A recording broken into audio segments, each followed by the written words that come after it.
एक सुनसान रात थी। अंधेरा इतना गहरा था कि हाथ को हाथ नजर नहीं आता। अर्जुन और नेहा, एक शादीशुदा जोड़ा, शहर से लौटते हुए एक घने जंगल के रास्ते से गुजर रहे थे। रास्ता सुनसान और डरावना था। तभी उनकी कार अचानक झटके से बंद हो गई। अर्जुन ने कार स्टार्ट करने की बहुत कोशिश की, लेकिन कार टस से मस नहीं हुई। कुछ देर दोनों वहीं बैठे रहे, लेकिन जल्द ही उन्हें कार में घुटन सी महसूस होने लगी। मजबूरी में दोनों ने कार छोड़ने का फैसला किया और जंगल में कोई मदद या घर ढूंढने निकल पड़े। कुछ ही दूर जाने के बाद घने पेड़ों के बीच उन्हें एक पुराना टूटा फूटा घर दिखाई दिया। डरते डरते उन्होंने दरवाजे पर दस्तक दी। दरवाजा धीरे से चिड़चिड़ाता हुआ खुला और सामने खड़ी थी एक झुकी हुई बुजुर्ग औरत। उसकी आंखें गहरी और ठंडी थीं। तुम दोनों आ ही गए? मैं कब से इंतजार कर रही थी। नेहा ने घबराकर पूछा। आपको हमारे बारे में कैसे पता? बुढ़िया मुस्कुराई, लेकिन कुछ नहीं बोली, बस इशारे से उन्हें अंदर बुला लिया। घर के अंदर चारों तरफ अजीब सी गंध थी। दीवारें सीलन से भरी हुई थीं और हर कोने से एक अजीब सी खामोशी टपक रही थी। बुढ़िया उन्हें एक कमरा दिखाती है और कहती है, आराम करो, रास्ता लंबा था ना। थके हुए अर्जुन और नेहा बिस्तर पर लेट जाते हैं, लेकिन जैसे ही नेहा की आंख लगती है, उसे एक डरावना सपना आता है। बुढ़िया और उसके अजीब से परिवार वाले मिलकर उस पर काला जादू कर रहे होते हैं। नेहा चौंक कर उठती है, लेकिन कमरे में अर्जुन नहीं होता। अर्जुन, अर्जुन कहाँ हो? वो घबराकर पुकारती है, लेकिन कोई जवाब नहीं।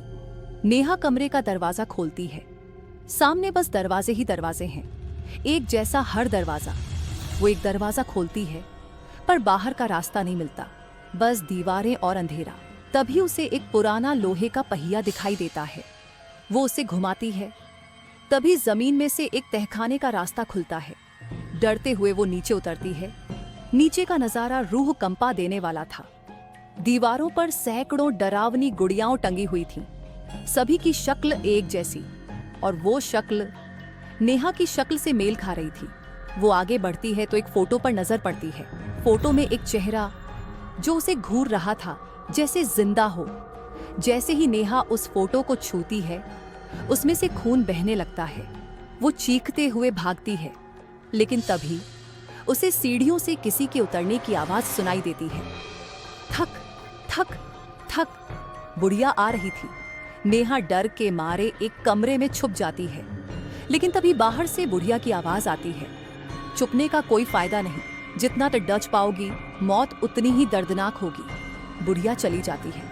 नेहा धीरे से बाहर आती है और दूसरे कमरे में घुस जाती है। वहां का मंजर और भी खौफनाक था। कई लाशें पड़ी थीं, सड़ती हुई। वहां से बदबू इतनी तेज थी कि सांस लेना मुश्किल था। नेहा कांपती हुई बुदबुदाती है, मैं इस बुढ़िया को छोड़ूंगी नहीं, पुलिस को बुलाऊंगी। वो फोन मिलाती है, लेकिन नेटवर्क गायब। वो अपने बेटे के लिए एक वीडियो रिकॉर्ड करती है, लेकिन वीडियो भी फेल्ड टू सेंड दिखाता है। अब आगे क्या होता है? क्या नेहा उस भयानक घर से बच पाएगी? क्या अर्जुन अब भी जिंदा है, या फिर ये सब कुछ पहले से तय था? इस रहस्य की परतें अभी खुलनी बाकी हैं। To be continued.